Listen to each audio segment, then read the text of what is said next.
कभी कभी हमारी जिंदगी में ऐसे मोड़ आते हैं जब हमें लगता है कि सब कुछ खत्म हो गया है। हमारे सारे सपने, मेहनत और उम्मीदें टूट जाती हैं। लेकिन सच्चाई यह है कि जब हम हार मान लेते हैं, तब भी ईश्वर हमारी कहानी लिख रहे होते हैं। एक ऐसी कहानी जो हमारी सोच से कहीं अधिक सुंदर होती है। यह कहानी उसी विश्वास की है। कहानी ईश्वर की योजना पर भरोसा रखो। दिल्ली के एक छोटे से फ्लैट में राघव मिश्रा टेबल पर सिर झुकाए बैठा था। सामने पड़े रद्दी के ढेर में उसके सपनों की कई कहानियां थीं, जो कभी किताब नहीं बन सकीं। कई बार उसने कोशिश की, कई प्रकाशकों को मेल भेजे, कुछ ने जवाब ही नहीं दिया और जिन्होंने दिया भी, वो सिर्फ एक लाइन, हमें आपकी स्क्रिप्ट में कुछ खास नहीं लगा। राघव की आंखें लाल थीं। अब वो किसी को दोष नहीं दे रहा था, क्योंकि वो खुद को ही दोषी मानने लगा था। मैं कुछ नहीं कर पाया, दादी।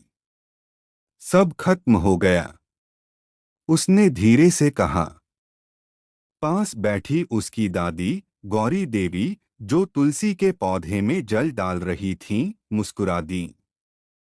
राघव बेटा, उन्होंने धीमे से कहा, ईश्वर की बनाई योजना हमारी समझ से बड़ी होती है। तू बस भरोसा रख, सही वक्त आने दे। राघव चिढ़ गया, दादी, आप हर बार यही कहती हैं। मगर वक्त तो निकलता जा रहा है। मुझे 10 साल हो गए लिखते हुए, और आज तक एक भी कहानी नहीं छपी। गौरी देवी की आंखों में गहराई थी, पर चेहरे पर वही शांति थी। जैसे किसान बीज बोता है, पर फसल तुरंत नहीं आती। वैसे ही बेटा, हर कोशिश एक बीज है। भगवान कब किस बीज को पेड़ बनाए, ये हमें नहीं पता। राघव ने लगभग लिखना छोड़ ही दिया था। सुबह देर से उठना, खाली दीवारों को देखना और गुड़िया के सवालों का जवाब अधूरा देना उसकी दिनचर्या बन गई थी। एक दिन गुड़िया उसके पास आई। मामा, एक कहानी सुनाओ ना, डरावनी नहीं, प्यारी सी। राघव ने अनमने मन से कहा, बाद में। गुड़िया उदास हो गई, मगर उसने जाते जाते एक बात कही जो राघव के दिल में चुभ गई। जब आप कहानियां नहीं सुनाते, तब आप बिल्कुल जादू वाले मामा नहीं लगते। उस रात राघव ने अपनी पुरानी डायरी निकाली और उसमें एक अधूरी कहानी पर नजर पड़ी। नदी के पार का सपना। कहानी एक अंधे बच्चे की थी, जो अपनी माँ के लिए एक सुंदर दुनिया देखना चाहता था। उसने सोचा, क्या पता ये आखिरी बार हो, क्यों न इसे पूरा करूं। कहानी लिखते हुए उसे 3 दिन लगे। उसने सब कुछ उसमें उड़ेल दिया, अपनी पीड़ा, अपने सपने और अपनी मासूम इच्छाएं। कहानी पूरी होने के बाद उसने उसे एक आखिरी बार एक नए प्रकाशक को भेजा, आस्था पब्लिशिंग। लेकिन अब कोई उम्मीद नहीं थी। राघव ने खुद से कहा, अगर अब भी कुछ नहीं हुआ, तो मैं ये सपना हमेशा के लिए छोड़ दूंगा। दिन बीते, 1, 2, 3, 7 दिन बीत गए। कोई जवाब नहीं आया। 8वें दिन दोपहर में जब राघव घर पर अकेला था, डोरबेल बजी। एक कुरियर वाला एक लिफाफा थमाकर चला गया। राघव ने उसे खोला। प्रिय राघव मिश्रा, हमें आपकी कहानी नदी के पार का सपना अत्यंत भावनात्मक और अद्वितीय लगी। हम इसे प्रकाशित करना चाहते हैं। कृपया संपर्क करें। उसकी आंखें भर आईं। वो पत्र बार बार पढ़ता रहा। उसके हाथ कांप रहे थे, दिल धड़क रहा था। उसने दादी को आवाज दी, दादी दादी। गौरी देवी आई, मुस्कुराई और बस इतना कहा, देखा, जब तू हार मानने ही वाला था, भगवान ने अपना प्लान दिखा दिया। 1 महीने बाद किताब प्रकाशित हुई। नदी के पार का सपना लोगों को इतनी पसंद आई कि वह 3 भाषाओं में ट्रांसलेट की गई।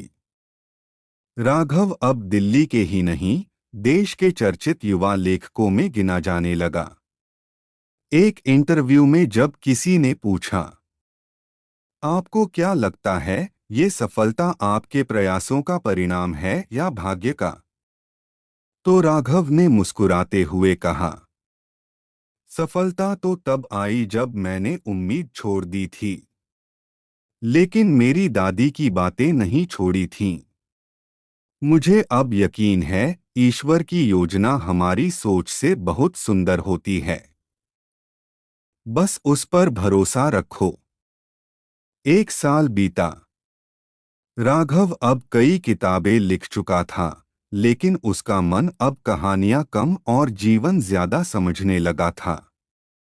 उसने एक एनजीओ शुरू किया, सपनों की उड़ान, जहां वो ऐसे बच्चों की कहानियां लिखवाता जो जीवन में कुछ बड़ा करना चाहते थे, लेकिन शब्द नहीं थे। उसी संस्था में एक दिन एक अंधा बच्चा आया। नाम था शिवा। शिवा ने राघव से कहा, मुझे नहीं पता सपना क्या होता है, पर मुझे अपनी माँ के लिए कुछ करना है। राघव ने उसे गले लगाया। एक बार फिर एक नई कहानी जन्म लेने जा रही थी। निष्कर्ष, भरोसा रखो।